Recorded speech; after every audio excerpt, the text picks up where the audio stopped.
በገሃድ ብቻ ሳይሆን ተኝቶ በሕልሙም ስምህን የጠራውን ኃጢአቱን ይቅር እለዋለሁ። ገድልህን የሰማውን ልጆቹን በስምህ የሰየመውን እምርልሃለሁ።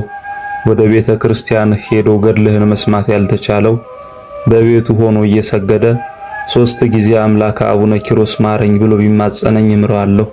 መታሰቢያህን ያደረገውን ብቻ ሳይሆን ለማድረግ አስቦ ሳይሆንለት የቀረውንም እምርልሃለሁ።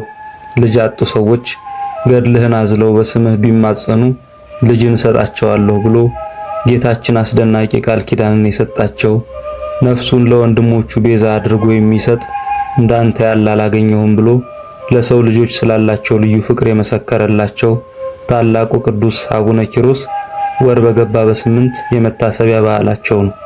የንጉሥ ልጅ የሆኑት አቡነ ኪሮስ ይህችን ዓለም ንቀው ከመነኑ በኋላ መምህራቸው አባ በብኑዳን አንበሳ ቢበላው ጌታችን ፍርዱን እንዲያሳውቃቸው ሳር እስኪበቅልባቸው ድረስ መሬት ላይ ወድቀው ጸለዩ። የፍርዱን እውነተኛነት አውቀዋል።